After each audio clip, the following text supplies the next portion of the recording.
ఆత్మలోని శాంతము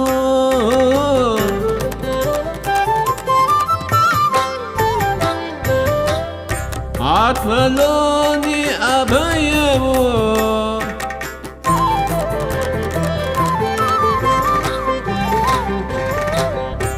ఆత్మలోని శాంతము అని అభయము ఆత్మలోని శాంతము.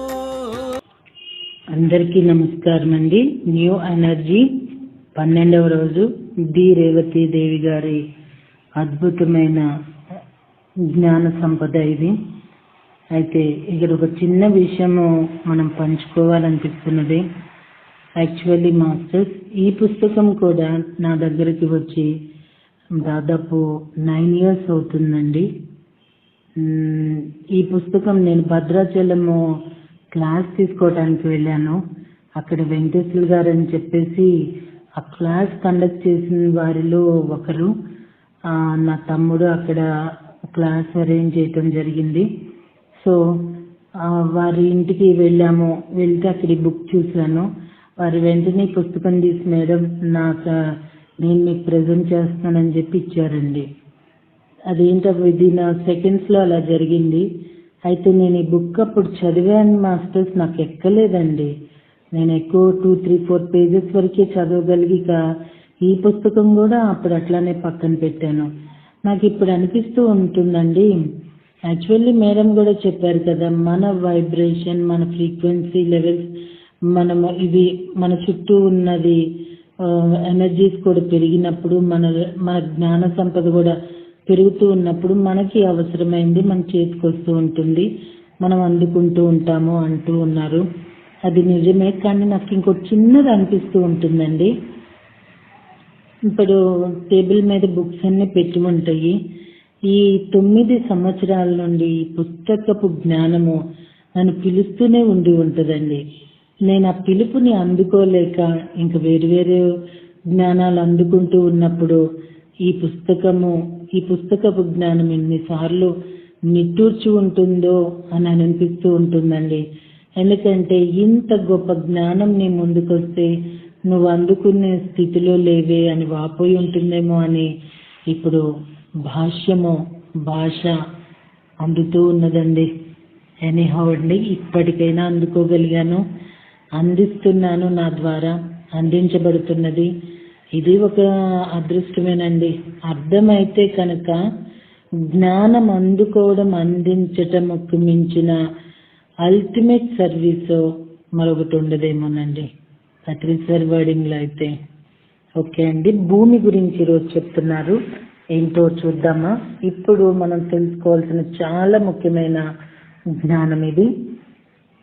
మనం నివసించడానికి, జన్మలు తీసుకోవడానికి భూమిని మనకు అప్పగించారు. అయితే మనకు అప్పగించే నాటికి భూగ్రహం ఇంకా పూర్తిగా ఏర్పడలేదు.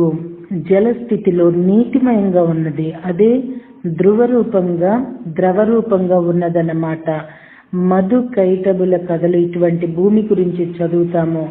కాంపౌండ్ వాల్ కట్టేసి ఖాళీ స్థలాన్ని అప్పగించి మీకు ఎలా కావాలంటే అలా మీ అవసరాల అనుగుణంగా ఇల్లు కట్టుకోండి అని వదిలేసినట్లు మనకు ఎలా అవసరమైతే అలాంటి లక్షణాలతో భూమిని సృష్టించుకోమని మనకి ఇచ్చేశారు.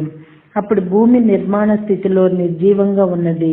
అదే మనకు పని చేయడానికి ఇవ్వబడిన ఆఫీసు, మనం నేర్చుకోవడానికి ఇవ్వబడిన స్కూల్, ఇదే మన వర్క్షాప్. అప్పట్లో భూమి నిర్జీవమైనది. ఇక్కడ ప్రాణం అనేది ఎక్కడా లేదు. అటువంటి దానిని నివాస యోగ్యమైన గ్రహంగా మనం ఇక మలుచుకోవాలన్నమాట. ఇటువంటి పరిస్థితి ఏ గ్రహం మీద ఎవరికీ రాలేదు. నిర్మాణం పూర్తయిన గ్రహం మీదకి అందరూ చేరుతూ వచ్చారు. మనకు మాత్రమే ఇలాంటి అవకాశం ఇచ్చారు. దీనిని బట్టి అర్థమవుతున్నది భూమి మీద జరగబోయే కార్యక్రమం ఎంత గొప్పదో, ఎంత విలువైనదో. నిజం చెప్పాలంటే అప్పట్లో మనకు నివాసం అంటూ ఏదీ లేదు. ఒక చోటు నివసించడం అన్న ఆలోచన ఎవరికీ లేదు.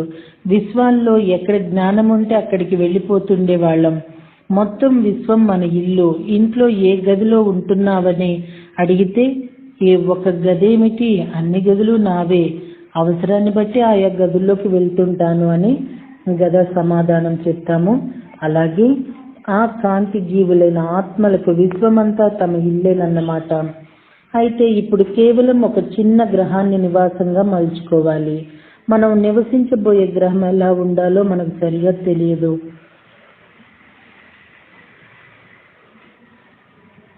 ఇక తెలుసుకుంటూ మలుచుకోవాలి. పదార్థాన్ని, భౌతికతను తీసుకోవటానికి కొంత కారణం ఏమిటంటే సృష్టి గతంలో జరిగినంత స్పీడ్గా జరగకుండా ఉంటుంది. ప్రతిచర్య కూడా నెమ్మదిస్తాయి. ప్రకంపన వేగం తగ్గితే మరి అన్నిటి వేగం తగ్గుతుంది కదా. అనుభవంలో జీవించడానికి అవకాశాలు ఏర్పడతాయి. కారులో వెళ్ళడానికి, నడిచి వెళ్ళడానికి ఎంతో తేడా ఉంటుంది కదా. కారులో వెళ్ళేటప్పుడు ఎన్నో వివరాలు మన దృష్టిని దాటిపోతాయి. కానీ నడిచి వెళ్ళేటప్పుడు వాటన్నిటినీ గమనించగలుగుతాం. నడిచి వెళ్ళడం వల్ల గమనిక, అనుభవం ఎక్కువ అవుతాయి.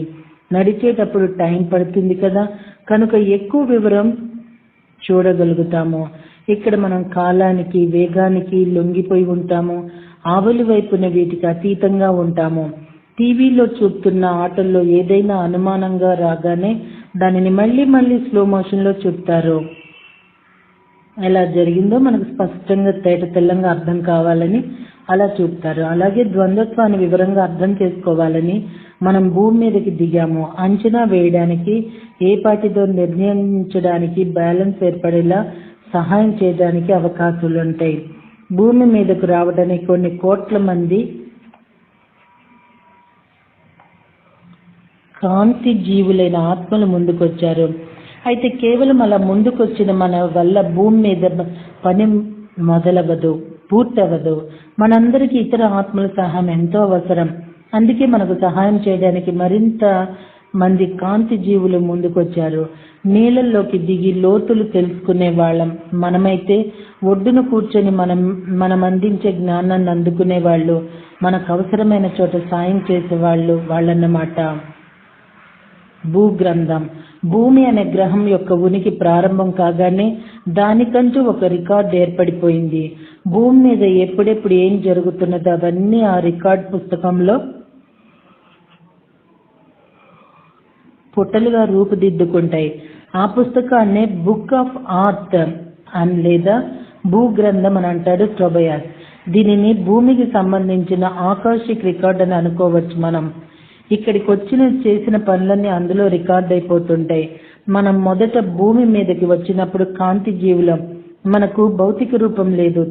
తెర కావాలి వైపున ఉన్న ఎందరో సహాయం చేయగా మన ఎనర్జీని మలుచుకున్నాము. భూమి యొక్క 3వ పరిధిలోకి మనం ప్రవేశించడానికి అనుకూలంగా భౌతికంగా భూమి మీదకి రావడానికి చాలా కాలం ముందే మనం ఎనర్జీ రూపంలో భూమి మీదకి వచ్చాము.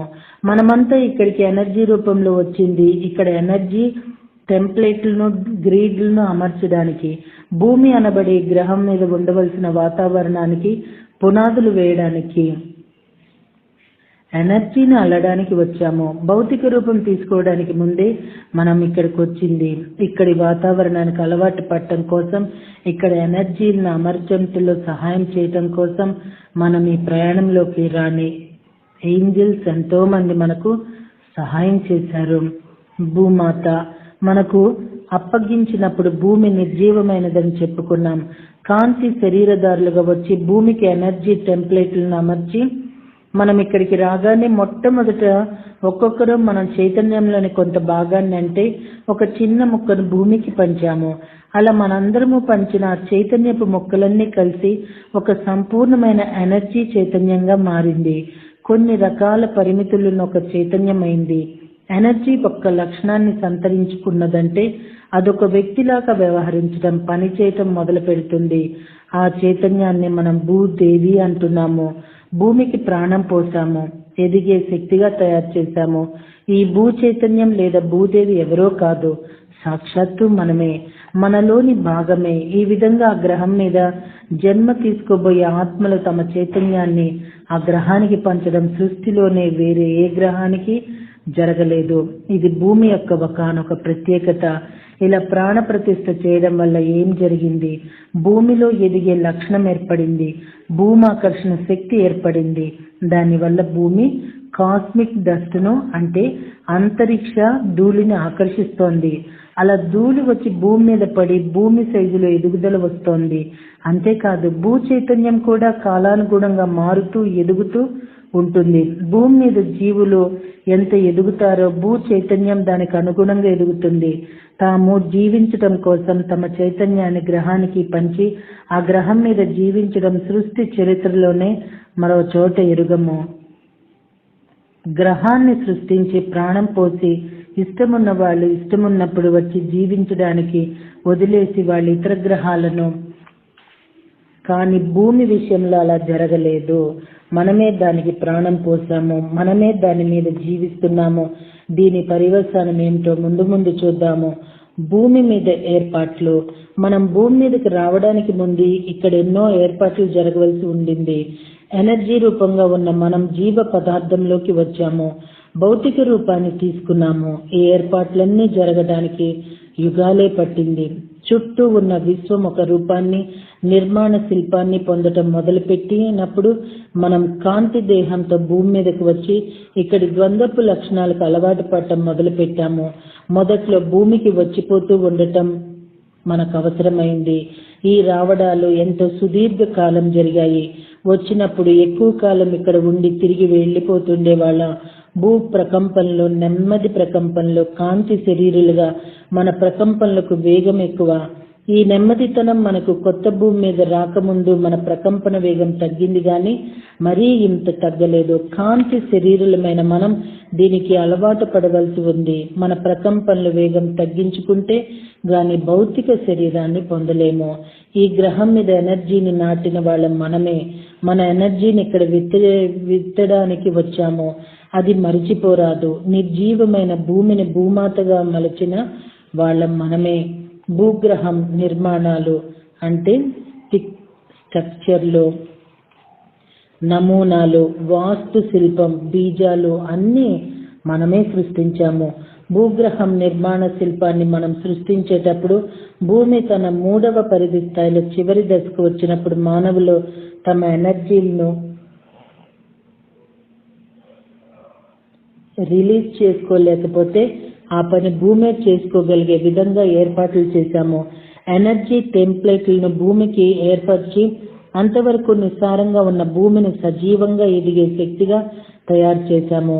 మన చైతన్యాన్ని పంచాము. కాబట్టి మన ఎదుగుదలే భూమి ఎదుగుదల అయ్యింది. తలెత్తి ఆకాశంలో నక్షత్రాలను చూస్తే అక్కడ ఉండే ఏ గ్రహానికి భూమి మీదకున్న లక్షణాలు లేవు. మనం అక్కడికి ఏంజల్స్ గా విత్తడానికి వెళ్ళలేదు, కానీ ఇక్కడికి విత్తడానికి వచ్చాము. ఇక్కడికి రావడానికి ముందు విశ్వంలో దూరాలకు ప్రయాణించి ఉన్నాము. కాంతి శరీరాల్లో గ్రహాలకు, నక్షత్రాలకు వెళ్ళి వచ్చాము. అయితే భూమిని ఎంచుకుని వచ్చాము. భూమిని మనకు అప్పగించినప్పుడు జలమయంగా ద్రవరూపంగా ఉండింది కదా. అవి వట్టి నీళ్లు కావు. వాటిల్లో నుంచి మట్టి ఏర్పడి నేల ఏర్పడగల శక్తి, లక్షణము ఉన్నాయి. మనం వచ్చాక నెమ్మదిగా నేలను ఏర్పరిచాము. నేల ఏర్పడ్డాక మన జన్మలు ఇక్కడ మొదలు పెట్టాము. ఆ జలమయ స్థితిలో భూమి ఉండగా ఒకనొక క్రిస్టల్ గ్రహం నుంచి క్రిస్టల్స్, ఆ తర్వాత క్రిస్టల్ పీపుల్ వచ్చారట భూమి మీదకి. భౌతిక శరీరం తీసుకోవాలంటే అప్పటి మన ప్రకంపనలను బాగా నెమ్మదింప చేసుకోవాలి. జన్మలు నేల ఏర్పడగానే ఏర్పడినవి రాళ్లు, ఖనిజాలు, చలనం లేకుండా ఒక చోట పడుండే రాళ్లు. మనం మొట్టమొదట మన చైతన్యాన్ని రాళ్లలోకి ప్రవేశపెట్టామనే మాట ఎందుకు వస్తుందో ఆలోచించారా?